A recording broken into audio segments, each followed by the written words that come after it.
В Америке на руках у гражданских почти 250 миллионов единиц огнестрельного оружия. Это примерно по одному ружью, винтовке или пистолету на каждого, учитывая младенцев. И каждый год вот этот глобальный частный арсенал, он только увеличивается. Становится ли от этого безопаснее? Ну, вопрос спорный. Мы в Техасе, я бы назвала этот штат оружейной столицей Америки. Для местных право на жизнь и право на ношение оружия имеют на самом деле одинаковую важность и ценность. Наверное, поэтому здесь сейчас решается вопрос о свободном ношении огнестрельного оружия даже в общественных местах без особой на то лицензии. И я уверена, что конкретно это решение изменит отношение к оружию во всех штатах. Мы здесь, чтобы понять, как меняется жизнь, когда если не у каждого первого, то у каждого второго ствол либо за поясом, либо в машине.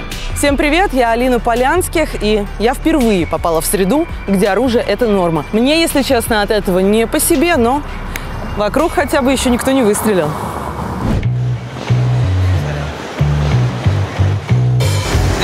Ну, это же не для нападения. Нам оружие нужно, чтобы, грубо говоря, точно дожить до завтра.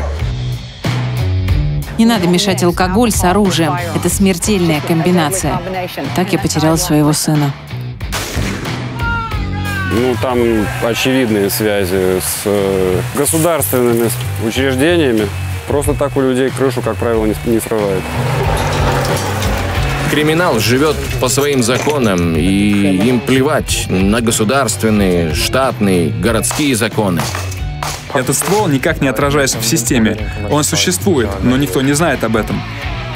Если я должен буду убивать за свое право на оружие, значит так тому и быть. Я не шучу.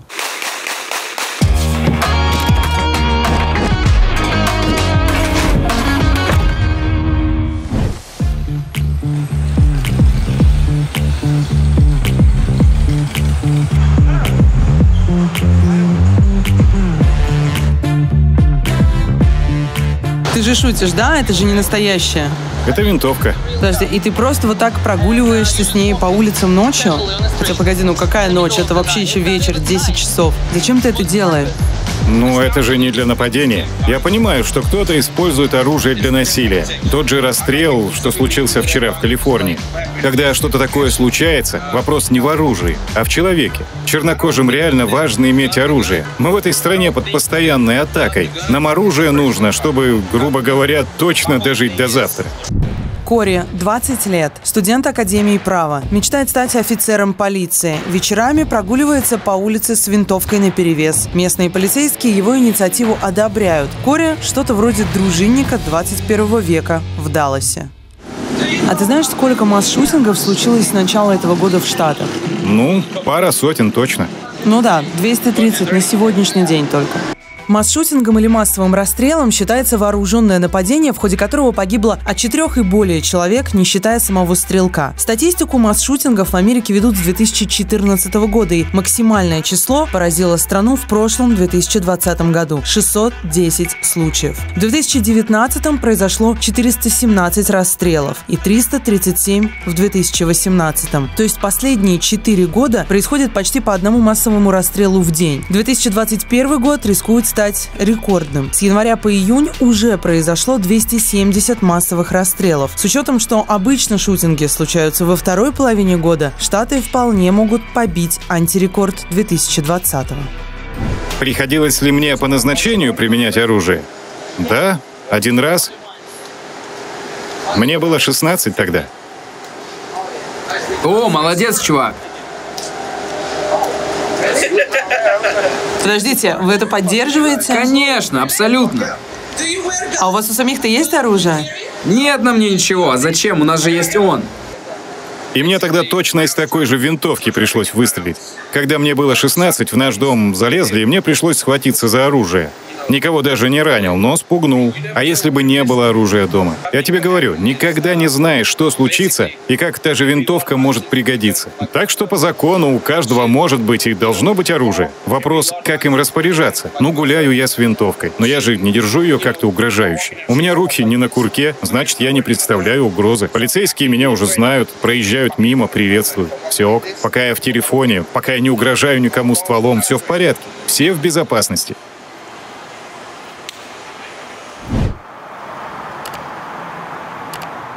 Большинство офицеров полиции, с которыми я когда-либо общался, да и сам, будучи офицером, могу сказать, что мы ценим то, что у гражданских есть желание владеть огнестрельным оружием и иметь его. Но все сводится к обучению и пониманию, когда можно и нельзя использовать это оружие. Все просто. Очень важно понимание того, в каких ситуациях можно использовать это оружие, и знать, как это сделать. Потому что многие думают, что можно достать ствол, направить на кого-то и попугать. Нет, если ты не понимаешь, что у тебя в руках, это, скорее всего, приведет к тому, что ты сам и пострадаешь.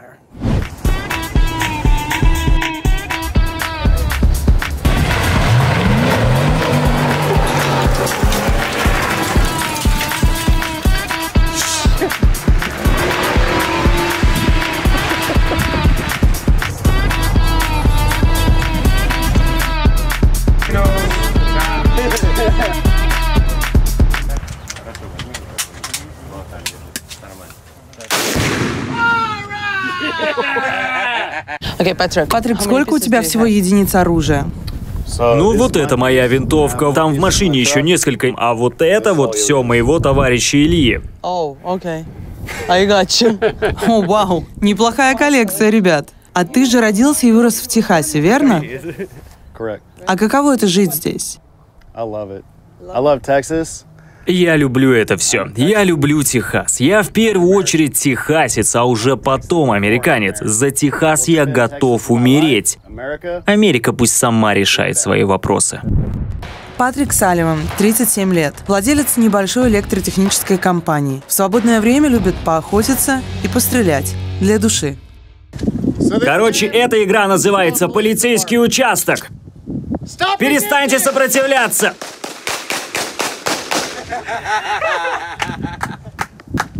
Ну, по моим ощущениям, оружие делает штат безопаснее, конечно. Сама посуди. Я уже не стану лишний раз докапываться до кого-то или выяснять отношения, потому что я знаю, что они тоже вооружены, и неизвестно, какой тяжелый день у них был. Владеть оружием и быть сумасшедшим — это не одно и то же. Это странное ощущение, когда у всех вокруг оружие. Я себя, реально как в кино чувствую. Это прям страшно. Кто-то здесь наставил на тебя ствол? Было такое? Тогда чего ты боишься? А тебе угрожали оружием? Нет. Хотя, погоди, да, дважды. А ты в ответ доставал свое? Нет. А что ты сделал? Я отдал им деньги. То есть, по сути, тебя ограбили, угрожая оружием? Да, у меня не было при себе ствола. Хотя вот я сейчас думаю, я не стал бы сопротивляться и хвататься за оружие ни в первый, ни во второй раз. Дешевле отдать им 100, чем отхватить пулю.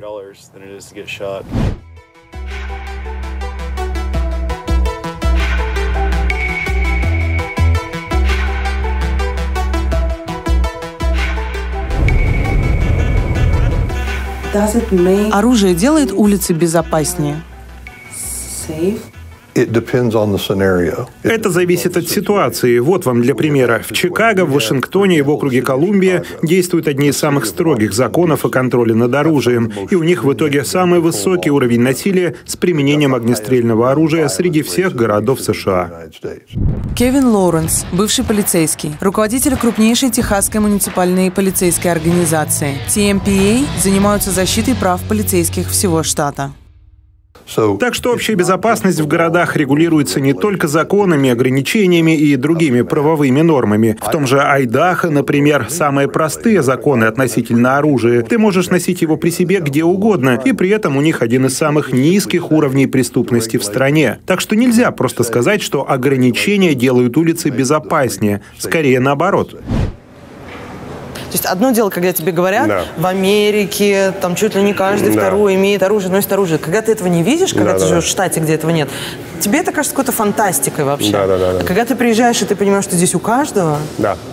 Ну, это как все, мы ко всему привыкаем, наверное, это чисто ментальность. То есть, я просто для сравнения, например, приезжая в Техас, здесь невозможно жить без машины, потому что у нас очень не распространен публичный транспорт. Приезжая в Нью-Йорк, иметь машину достаточно глупо, потому что публичный транспорт отлично отработан, и ты можешь добраться гораздо быстрее. Это просто ментальность, это, как говорится, ты просто к этому привыкаешь. Михаил Орлов, сооснователь We Buy Corp, зарабатывает в том числе и на продаже оружия. Видя здесь, что люди носят оружие, ты знаешь, что как бы это определенный символ. Это вот точно так же, как многие носят крестик. Да? Это символ, это вещь, в которую они верят. Для них ношение оружия — это своеобразный символ веры в свободу, веры в независимость, знак-символ своему правительству, что, мол, ребята, ведите дело, но не забывайте, мы народ, за нами слово. И это слово закреплено ношением оружия. То есть, если то, что вы делаете на Capitol Hill, мы с этим будем согласны, и начнется тирания вас против нас, то мы вооружены. Вы это не забывайте. Особенно для Техаса это очень как бы большой символ. Вторая поправка к Конституции США гарантирует право народа на хранение и ношение оружия. Она была принята Конгрессом в 1789 году и ратифицирована в 1791. Тогда власти решили, что хорошо организованное ополчение – необходимые условия для безопасности государства. Текст поправки звучит так. Поскольку хорошо организованная милиция необходима для безопасности свободного государства, право народа хранить и носить оружие не должно нарушаться. Формулировка может трактоваться по-разному. Например, непонятно, речь идет о любом оружии или только о том, что необходимо ополченцам. Вокруг поправки много споров. Уже дважды в Вашингтоне и в Чикаго суд отменял ограничительное толкование поправки. Раз можно, значит можно. И никак иначе. Да это элементарно небезопасно. Это абсурд. Задумайтесь, вторая поправка была написана и принята, когда автоматического и полуавтоматического оружия еще и в мыслях не было. Было самое простое оружие — пиф-паф. Но технологии шагнули далеко вперед, и законы за ними не успели. Очевидно, что все поправки и ограничения должны меняться вместе с оружием. Но этого просто не происходит. Это все политические игры. На последних выборах в Техасе демократы должны были победить с огромным отрывом. Надвигалась новая демократическая волна. Но этого не случилось. Республиканцы остались у власти, но после таких напряженных выборов они стали переживать за свои места. А как они могут закрепить за собой голоса своих консервативных избирателей, только еще больше усилив свои консервативные идеи? Так появился этот новый законопроект, который дает право на ношение оружия всем и каждому. Они знают, на чем играть. Сейчас народ и так очень разделен. А какая тема разделяет еще больше? Только оружие. Они делают все, чтобы получить максимальную финансовую поддержку, голоса избирателей и остаться на местах. Продуманный ход.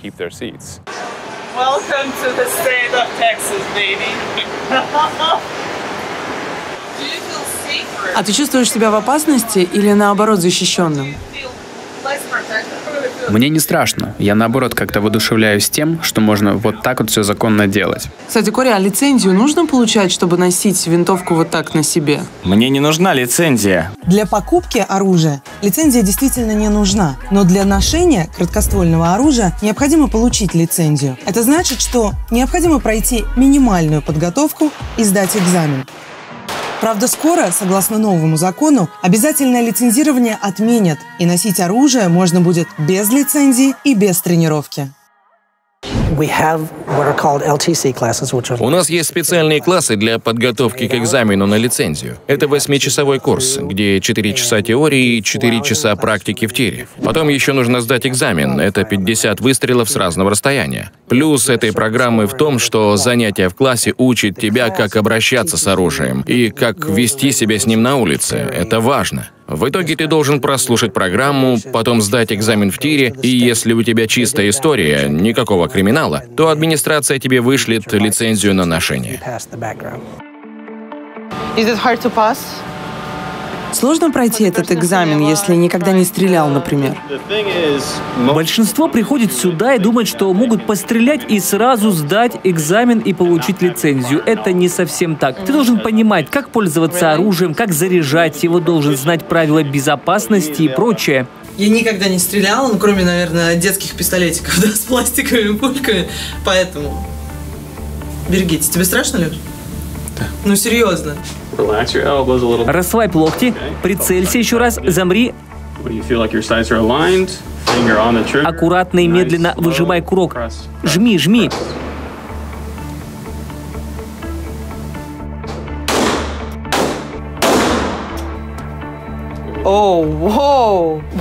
Я бы сдала экзамен. Если бы ты отстреляла вот так все 50 выстрелов, да, конечно бы сдала. Я бы с первого раза сдала. перееду в Техас. Примусь за дело.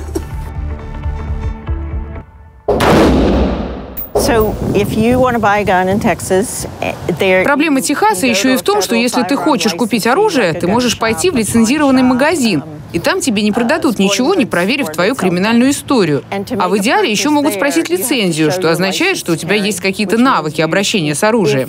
Но ты точно так же можешь купить оружие у соседа по дачному участку или встретить кого-то в супермаркете и купить у него оружие или продать свое просто посреди улицы. Такие частные продажи легальны, и никто не знает, кому продают.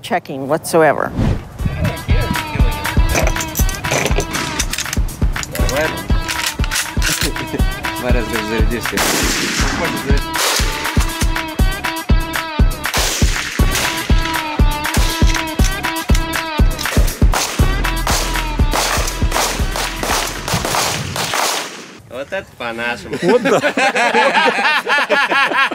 Должен ли каждый, кому вздумается купить оружие? Наверное, нет. Ну, для этого уже есть законы, как бы там все эти проверки на криминал, на что еще там, на психическое здоровье. Ну это же очень формально, там ничего не проверяют по факту. Еще как проверяют. Илья Загнитько. Программист, любитель пострелять. В Америке с 94 года. Жил в разных штатах, но Техас считает своим домом. Каждый раз, когда я покупал, например, вот хоть вот эту, ты как бы делаешь заказ, раз на раз не приходится. Там, один раз у меня было всего час, например, реально. То есть ты просто ждешь в магазине, и приходит ответ из ФБР. Бывало, что и там неделю-две ждешь. Но это на криминал проверка, а психическое здоровье? Когда-нибудь хоть раз тебя проверяли? На психическое здоровье меня не проверяли. Ни разу? Нет. На сегодняшний день никаких медицинских проверок нет. Единственное, что проверяется, это наличие криминальной истории. То есть, естественно, при покупке оружия мы делаем background check, который фильтруется через разные базы данных, включая базы данных ФБР и многих региональных и локальных правовых структур. А вот какой глубокий бэкграунд-чек? Например, если ты, будучи подростком, с друзьями упаковку Кока-Колы украл из супермаркета, но был пойман. Понятно. Но здесь все, что происходит до 18 лет, как правило, после того, как человек становится 18 лет, вся эта история, как правило, стирается. То есть этого не видно. По правилам, по законодательству, если это не отражается в данных, и ФБР дало окей на бэкграунд-чек, мы не можем отказать в продаже оружия.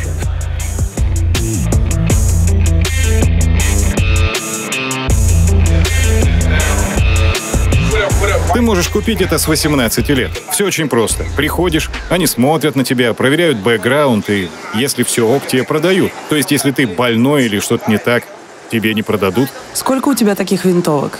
2. AR-15 — это полуавтоматическая винтовка. Стреляет так, что после каждого выстрела нужно перезаряжать, то есть не очередью. Это самое популярное оружие в Америке. Ее используют для охоты, для стрельбы по тарелочкам, для соревнований, и это довольно доступная винтовка. Сейчас она немного подорожала и стоит примерно $799. До ковида было $500. А это самый доступный пистолет. Всего $369. Можно найти и дешевле, конечно. Баксов за 200 можно купить пистолет. Правда, он будет уродливый и тяжелый, но стрелять будет. А парням из плохих районов это в принципе главное. Защита есть и хорошо. Оружие для этого и дано, чтобы защищаться. Интересно, что вот такую винтовку дети могут покупать с 18 лет, а вот такие пистолеты с 21. Да кого это волнует? Не вижу в этом вообще ничего страшного, но это же идиотизм, что водить машину ты можешь с 16, а пить ты можешь только с 21. Эти законы, они вообще не основаны на логике, они оторваны от реальности. Когда тебе 18, ты считаешься взрослым. Ага, да, я принял немало плохих решений в свои 18.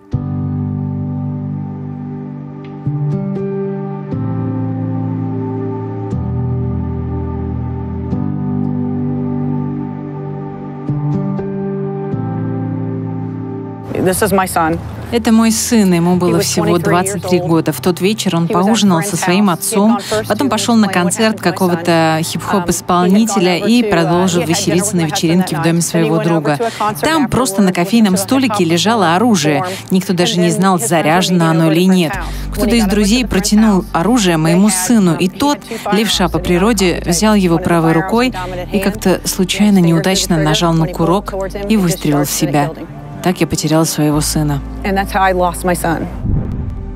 Лиз Росс является членом нескольких правозащитных организаций, агитирует за ответственное хранение и обращение с оружием, разрабатывает законодательные акты и читает лекции по безопасности для студентов. Поверьте, после нашей трагедии я очень глубоко изучила проблему. Есть научные исследования, которые доказывают, что до 25 лет мозг не полностью сформирован. Это научный факт. Но мы, тем не менее, позволяем 18-летним подросткам иметь оружие, хотя прекрасно понимаем, что в этом возрасте они еще импульсивны. Компании по аренде автомобилей не дают молодежи арендовать машины или хотят, чтобы те доплачивали сверху, потому что знают, молодежь любит рисковать на дороге и проверять границы допустимого. То есть к вождению мы относимся серьезнее, чем к ношению оружия. Губернатор еще не подписал новый закон, но он дал понять, что подпишет. Что это изменит? Да почти все. Сейчас, если у тебя при себе оружие, это значит, что ты хоть какой-то экзамен, но сдал, и имеешь представление, что с этим оружием делать. Плюс, если покупал официально, то твоя криминальная история проверена. А с новым законом всего этого не будет. Купил, положил за пояс и пошел. Другими словами, сейчас закон подразумевает, что у вас где-то в общественном месте при себе оружие, значит, есть и лицензия на него. С новым законом вам достаточно подходить под квалификацию на лицензию и не обязательно ее иметь. Конечно, когда это вступит в силу, появится множество людей, которые не могут по закону носить при себе оружие, но теперь будут это делать. А это усложнит проблему? О, конечно. В общественных местах станет слишком много людей с оружием, и это усложнит работу полицейских. Потому что сейчас мы можем остановить кого-то и попросить предъявить лицензию на ношение. А после вступления нового закона в силу у нас такой возможности не будет. Какую лицензию ты можешь запросить, если она теперь не обязательна? Это сделает работу полицейских и более напряженной, и более опасной. Это точно.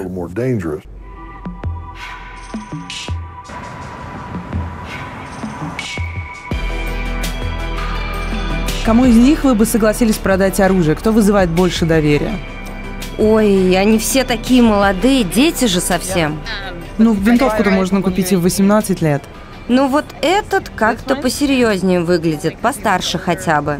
Кому из этих парней вы бы согласились продать оружие? Они оба внушают доверие, но вот этот меньше. Вот двое. Кому из них можно доверять оружие? Ну вот этому можно. Ну вот этот ок. Да, вот этот выглядит надежно. А что если я скажу, что они самые кровавые масс-шутеры США? Все они убийцы, да? Да.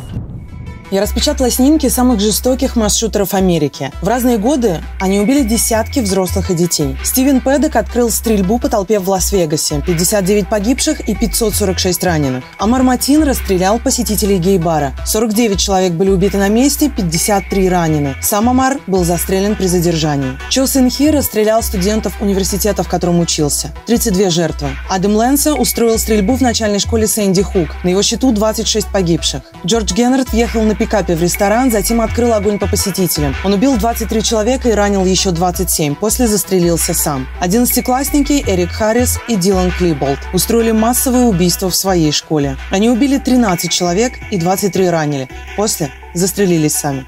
Какой кошмар. Стараюсь доверять людям, но в стране, где разрешено оружие, это может привести к трагедии.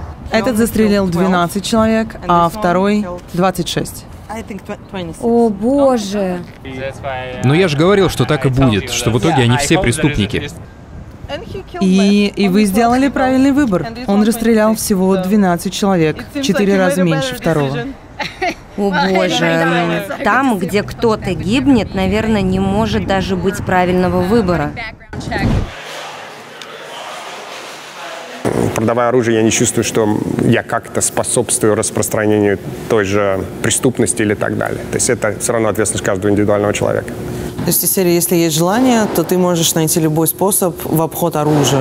Конечно, по-моему, история это показывает. То есть, опять же, случай того, когда человек садится на грузовик и на полной скорости врезается в толпу. Были случаи, когда используется яд, когда, опять же, человек посыпает ядом продукты в магазине. Бывают случаи, когда человек удобрениями набивает грузовик, подъезжает к зданию федеральному, как это было в 95-м году в Оклахоме, и взрывает его вместе с детьми, которые там находятся. То есть, когда человеческий мозг себя вот эту в деструктивную сторону направляет, здесь, как правило, очень трудно это как-то предотвратить за счет, скажем так, отказа от продажи оружия. Это все от недостатка знаний. Все проблемы от этого. Тебе ли не знать, как СМИ и интернет демонизируют оружейную культуру? Меня лично это очень задевает. Меня бесит, когда кто-то говорит: давайте запретим оружие, потому что оно оказывается в руках безответственных людей. Это неправда. Я ответственный. Ну, почти. Я выучил свои уроки, так скажем.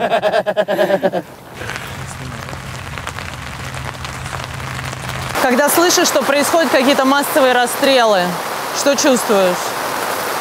Очень многие из них как бы очень дурно пахнут, в том смысле, что трудно поверить в официальную версию произошедшего. Естественно, понятно, что каждый раз, когда это случается, это используется в определенных целях, скажем так. Чтобы что? Чтобы ограничить доступ к оружию простым, как бы, законопослушным гражданам. Так а государству какая разница? Ну, есть оружие у людей, нет оружия у людей. Ну, государство – это репрессивный аппарат, любое. Поэтому, естественно, любому государству гораздо спокойнее, когда граждане не вооружены. Каждый раз, когда случается расстрел, это там надо запретить, там, например, вот калаши или да, М16. Потом там ружья надо запретить, потом пистолеты. Если вы Калифорнию возьмете, вот такое в Калифорнии иметь нельзя. Это магазин на 30 патронов. В Калифорнии ограничение, по-моему, на 5 или 10. То есть, да. Спокойнее ли от этого людям, не знаю. Чувак, там, который придет там расстрелять школу, ну, принесет с собой не 3 магазина, а 10. Я как бы знаю, что много случаев в Штатах, которые вот аналогичные были, они, ну, там как бы очевидные связи с государственными, скажем так, учреждениями. Просто так у людей крышу, как правило, не срывает.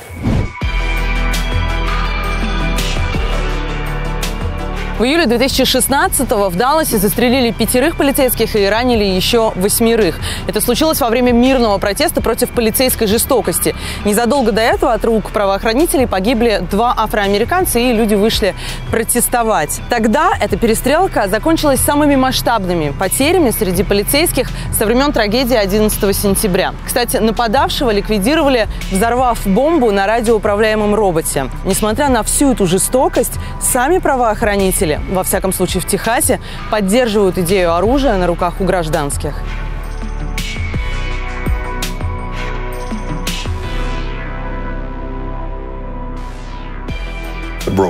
Это просто разбило мне сердце, но в то же время я очень горд, потому что эти офицеры погибли, защищая людей, которые пришли протестовать против них, против полицейской жестокости. Вдумайтесь только. Как только полиция увидела, что протестующий собирается расстрелять толпу, они бросились на защиту. Это заставляет меня гордиться моей профессией и людьми, с которыми я служу. Невыносимо больно, что мы потеряли 5 прекрасных людей в тот вечер, но это стало своего рода заветом для мужчин и женщин в полиции. А случилось бы то же самое, если бы оружие не было разрешено? Вопрос-то не в оружии, а в том, что везде есть кровожадные люди, и они всегда найдут способ сотворить что-то подобное. Рекордсмены США по масс-шутингам – Калифорния, Иллинойс, Флорида, Техас, и Нью-Йорк. Калифорния – самый населенный штат, там живут почти 40 миллионов человек. Калифорнийские законы, касающиеся оружия, считаются одними из самых строгих в стране. В Нью-Йорке, который замыкает пятерку, живет вдвое меньше людей, и законы не менее строгие. Делают ли запреты улицы более безопасными? Спорно. Моя ситуация непростая. Я потеряла одного сына из-за халатного обращения с оружием. Но у меня есть другой сын, который любит охотиться и не представляет жизни без оружия. В нашей семье всегда было оружие. Мой муж учил ребят, как пользоваться, и охотился с ними. Мне нужно было найти золотую середину, чтобы чтить память одного сына и уважать увлечение другого. Поэтому я не против оружия. Я против безалаберного к нему отношения. А если ваши дети понимают и знают, как обращаться с оружием, как вышло, что сын погиб, в общем-то, по глупости, по неосторожности? Он знал, как обращаться, но он не знал, как сказать хозяину дома, чтобы тот убрал оружие. Это то, чему я в том числе сейчас учу молодежь. Плюс они выпивали, веселились и ни о чем не думали. Именно так и случаются такие трагедии. В 23 года ты просто хочешь классно провести время. Вопросы безопасности тебя мало волнуют. Не надо мешать алкоголь с оружием. Это смертельная комбинация. Никто не ответит за его смерть.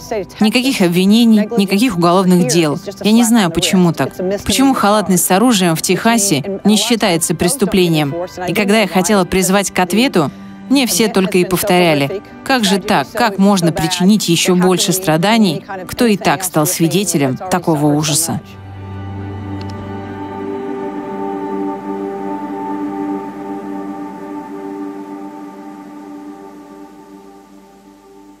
138 детей и 537 подростков стали жертвами огнестрела с начала 2021 года. Всего в Штатах в инцидентах с огнестрельным оружием в этом году погибло более 20 тысяч человек. Чуть больше половины – зарегистрированные самоубийства. Случайными были 999 выстрелов.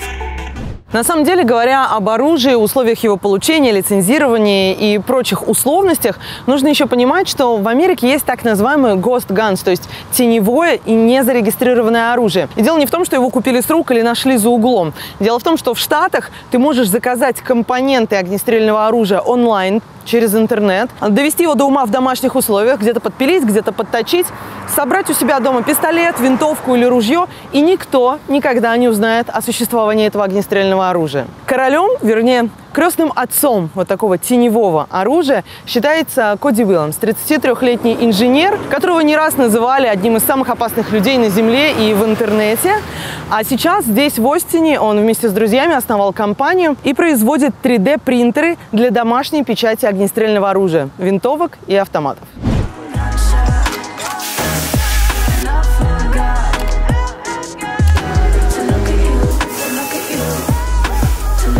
Сколько вы таких принтеров в день делаете? Мы производим штук 10-12 в день максимум. Больше не позволяет мощности.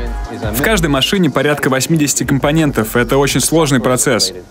Коди Уилсон создал первый в мире 3D-печатный пистолет в 2013 году и выложил чертежи с подробными пояснениями по изготовлению оружия онлайн. Правительство США запретило выкладывать подобный материал, однако Уилсон подал иск, утверждая, что это ограничивает его права на свободу слова и ношение оружия. В 2018 году, то есть 5 лет спустя, суд постановил, что то, что делает Уилсон, является пропагандой терроризма. Однако Уилсон заявил, что это решение относится только к бесплатному распространению документов в сети и принялся продавать чертежи 3D-печатного оружия. Теперь он продает и сами принтеры.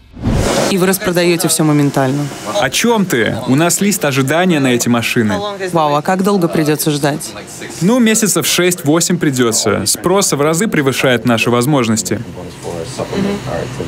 Слушай, а почему вы просто не запустите еще одно производство? Это очень затратный бизнес, нужны вложения. А как ты понимаешь, никто не хочет связываться с оружием, и уж тем более быть аффилированным с теневым оружием. Как ты вообще пришел к этому? Как родилась идея? Меня вдохновил Джулиан Ассанж. Он затеял такую игру, которую политики в 2010 году просто не могли никому позволить. Он обнародовал такую информацию, которую власть точно не хотела делать гласной. И я подумал, как можно играть в ту же игру, но в мире оружия? Как можно обойти установленные правила, не нарушая их?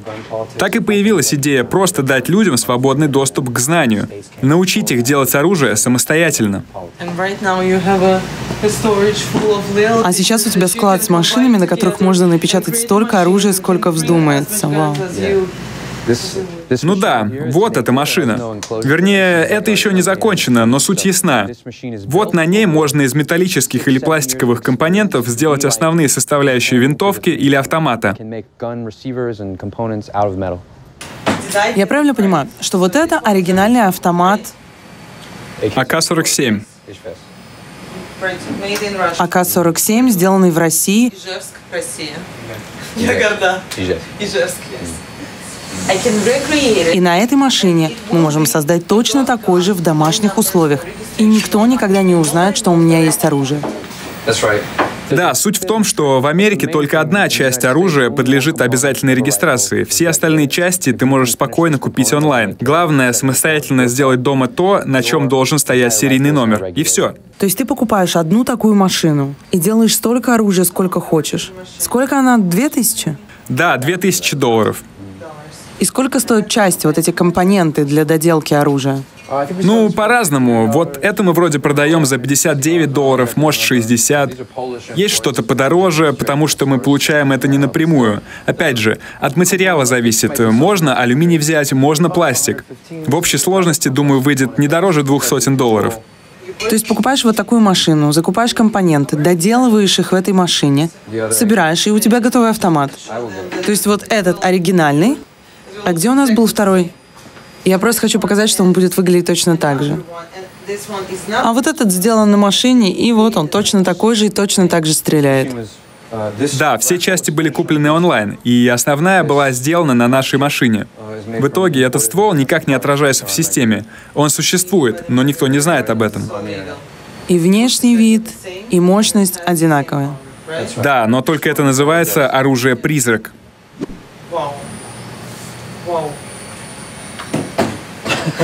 В Техасе не так много теневого оружия. А зачем оно, когда оружие можно легко и открыто купить? Заказать машину, комплектующие и напечатать здесь выйдет дороже, чем пойти и купить. Теневое оружие актуально там, где серьезные ограничения и где невозможно за углом купить ствол. У нас с этим спокойно. У нас теневое оружие все еще вне закона. Каждая единица должна по закону иметь серийный номер и быть зарегистрирована, и полиция за этим следит. Согласно федеральному законодательству США, изготовление огнестрельного оружия и владение им в некоммерческих целях всегда было законным. Лишь в некоторых штатах были приняты законы, ограничивающие производство огнестрельного оружия частного производства. В большинстве же штатов незавершенные компоненты продаются без требований федеральной или государственной проверки. Оружие-призрак не регистрируется в большинстве штатов, за исключением Нью-Йорка, Нью-Джерси, Вашингтона, Коннектикута, Массачусетса, Вирджинии и Калифорнии, где местные законы подвергают их такому же контролю, как и другое огнестрельное оружие. Но, грубо говоря, в большинстве штатов печатать оружие для себя можно спокойно, но продажа его запрещена. Не по себе держать оружие в руках. О, да? Ты напугана? Мне кажется, в этом есть какая-то уверенность, что ли. Когда ты знаешь, как сделать что-то самостоятельно, в этом и есть сила. И как власти могут тебя этой силы лишить. А вот ты чувствуешь личную ответственность за массовые расстрелы по стране? Еще не было ни одного случая, насколько я знаю, где засветилось бы наше теневое оружие. Я понимаю, что ответственность будет на мне, но пока такого не случалось. Наши клиенты осторожно относятся к тому знанию, которое получили. А зачем им тогда это теневое оружие? Если не использовать его для криминала, наши клиенты не преступники. Это простые люди, которые хотят какой-то конфиденциальности, что ли. После истории со Сноуденом появился запрос на конфиденциальность в сети. Здесь то же самое. Люди хотят иметь свое личное пространство, в которое государство не сунет нос. Они хотят знать, как делать оружие, потому что у тебя могут отнять это оружие, но никто не может лишить тебя знания. Сколько таких машин вы уже продали? У нас 3 поколения этих машин. Мы продали 1000. Конкретно этой модели уже продано 1800 штук. И еще 1200 в предзаказе. Так что сколько будет? 4000. Ну, это очень много. Ведь их еще и на eBay, наверное, перепродают. Да, их перепродают по двойной, тройной цене. Можно даже за 6 тысяч увидеть в продаже. А что, если эти машины попадут к реально плохим парням? Там, к террористам, к тем же игиловцам, например? Им не нужны эти машины. Им американские власти сами это оружие передадут. Зачем им печатать?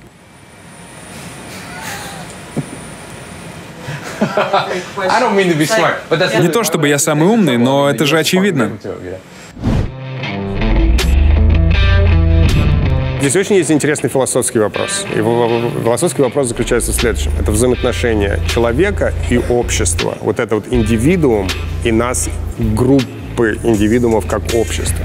И вот здесь вот это соотношение, где лежит ответственность. То есть общество должно как-то ограничивать индивидуума от его собственной ответственности через законы, через запрещение продажи оружия. Или же все-таки общество считает, что оно будет лучше, если эта ответственность останется у индивидуума. Но это философия уже. А вы где? Вы считаете, я за индивидуума. За индивидуальную это не только касается оружия, это касается вообще большинства прав.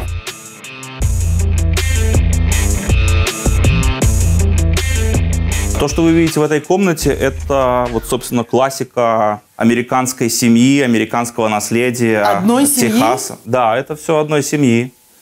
Насколько я знаю историю, я не знаю ее полностью, но вот это все, что вы здесь видите, это вот и пистолеты там, и оружие здесь. Это мы купили у бабушки, умер дедушка, вот, и, в общем, бабушка решила это продать. То есть вот такой арсенал, в принципе, реально может быть в каком-то рядовом доме в Техасе? Абсолютно, да. Ну, собственно, это вот оттуда и пришло. Но мне кажется, тут правильно, прежде всего, говорить, сколько поколений до тебя, то есть твои родители, там, твой папа, мама, дедушка, бабушка, сколько из них имели опыт с оружием и насколько оружие было близко для них. Потому что именно от своих родителей, в первую очередь, от своих бабушек, дедушек мы получаем вот это вот первое знакомство с чем угодно. С машиной, с оружием, не знаю, с природой. Это может быть все, что угодно. И вот то, насколько нас знакомят с этим, как знакомят, это и определяет наше отношение, наше восприятие. И это именно то, что создает вот эту культуру внутри нас. Я могу сказать, что поскольку я вырос в Беларуси и попал в США, в Техас, когда мне было 27 лет, и я тут уже 15 лет, но тем не менее за эти 15 лет у меня не появилось вот такого легкого отношения к оружию, которое присущно и свойственно коренным техасцам. Почему? Потому что, опять-таки, мне в моей молодости, в моем детстве никто не привил, не показал, не объяснил, что такое оружие, как с этим нужно обращаться, как остерегаться каких-то неправильных шагов, неправильного поведения с оружием и так далее. Поэтому вот у меня до сих пор этого в крови нет. А на самом деле, конечно, очень бы хотелось, чтобы оно было, чтобы чувствовалась вот такая вот легкость обращения с оружием, чтобы не было как минимум боязни, чтобы была уверенность, что оружие — это полезная в целом вещь для защиты своих прав, для защиты своего имущества и тому подобного. У тебя есть оружие? Ты пользуешься? У меня есть оружие. Я не могу сказать, что я им прям вот пользуюсь. Но да, оружие у меня есть. У меня несколько видов оружия. И это просто разные, для разных целей свое оружие.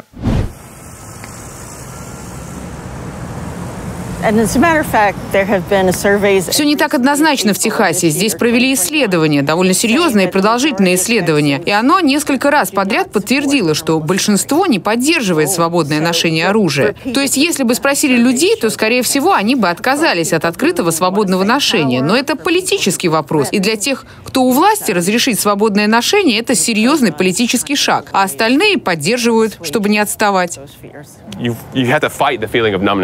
Мне жаль это произносить, но это борьба, которая будет вестись еще не одно поколение. Мы точно так же боролись за права женщин, за права афроамериканцев, за права ЛГБТ-общины. Это очень серьезная борьба, которая не заканчивается одним днем.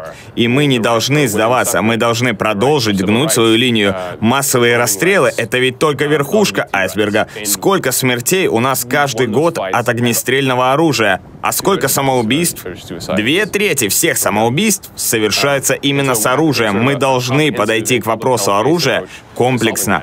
Но свободное ношение точно не решение. Оружие — это право на жизнь. Точно так же, как когда-то нам было дано право природой просто появиться в этом мире, охотиться на животных или заниматься рыбалкой. Точно так же оружие дает тебе право быть защищенным, чувствовать себя защищенным по отношению к любым ситуациям, которые могут возникнуть в этом мире.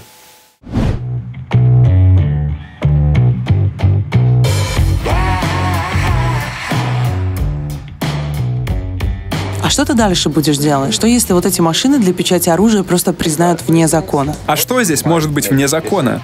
Что? Я не могу владеть 3D-принтером в Америке? Или будут какие-то определенные вещи, которые я могу на нем печатать? Я не могу себе представить, как такое случится в нашей стране. Они это прекрасно знают, даже лучше меня. Запретить эти машины — все равно, что запретить персональные компьютеры. Это нереально. Слишком поздно. Слишком поздно.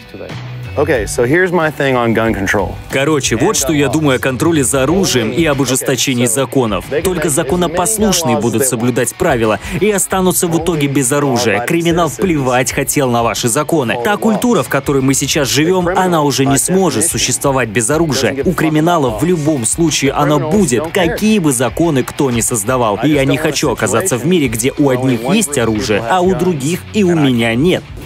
Можете себе представить, что странно спрашивать это в штате, где вчера разрешили ношение открытое, но тем не менее, можете себе представить, что страна решит сделать шаг назад и отказаться от... хотя бы ужесточить серьезно, да? Я не отрицаю, что это может быть. Для меня это, скорее всего, связано с изменением менталитета в будущем. То есть это, скорее всего, поколение наших внуков. Опять же, при изменении социума, при изменении их мышления, вполне возможно, что для них это станет, они на это станут смотреть как-то по-другому. Но вряд ли это случится в ближайшие 20-30 лет. Оружие не смогут запретить, просто потому что есть вторая поправка, которая позволяет народу Америки иметь оружие для защиты себя и своей страны. Но что толку от того, что в Нью-Йорке очень жесткие законы в отношении оружия? Там все равно бесчисленное множество перестрелок и смертей. В Чикаго то же самое. Запреты работают только на одну группу людей. Криминал живет по своим законам, и им плевать на государственные, штатные, городские законы. Они живут в своем мире, и это всегда будет угрозой. Ты готов биться за свое право на оружие? Я и так сражаюсь за свое право на оружие. Каждый день. Ты не видишь? Я скорее имею в виду, готов ли ты отстаивать свое право с оружием в руках и умирать за это право? Ну, в конечном счете, угроза должна быть оправдана. Насилие приемлемое, я считаю. Я никогда не скажу, что насилие недопустимо. Конечно, да. Мы все это понимаем. И случаются времена, когда террор становится приемлемым. Но я за спокойное решение вопросов.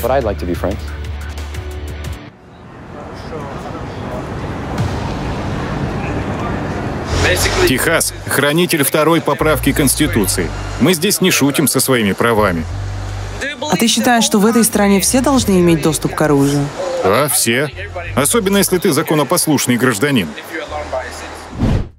Кевин, а вам не кажется, что проще ужесточить законы или вовсе запретить и дело с концом? Ну, во-первых, это будет против Конституции. Во-вторых, если такое случится и народу не понравится, они просто проголосуют против таких властей и поставят у руля новые. Вот и все. Запретить оружие — нет такого вопроса на повестке. Есть единственный вопрос — контроль за происходящим.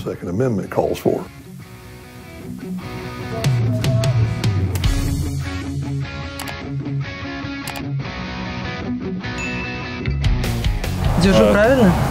Держишь, да. Ноги чуть пошире.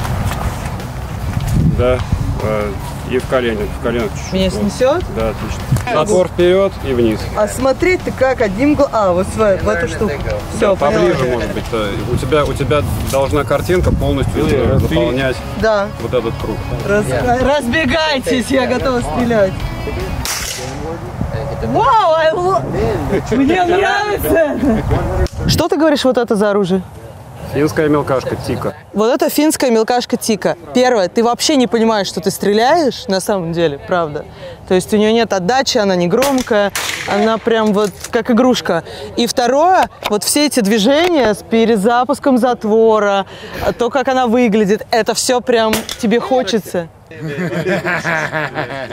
Это как иметь 2 члена. Это разряжает.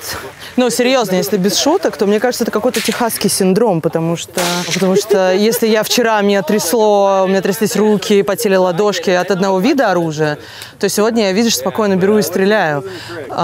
Мне просто кажется, что из-за того, что оно везде вокруг тебя, ты как-то теряешь, знаешь, вот этот связь с реальностью. Теряешь страх. Ну, на самом деле, я серьезно. Может быть, это вопрос привычки. Но скорее я буду звать это техасским синдромом. Патрик, что если внесут поправки в Конституцию и отменят 2-ю поправку?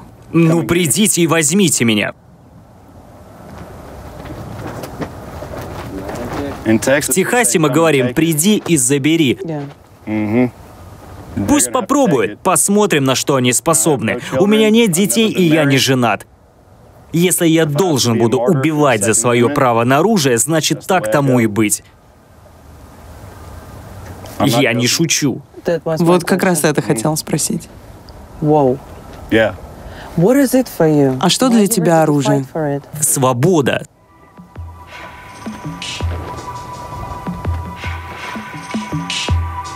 Свобода делает то, что я хочу.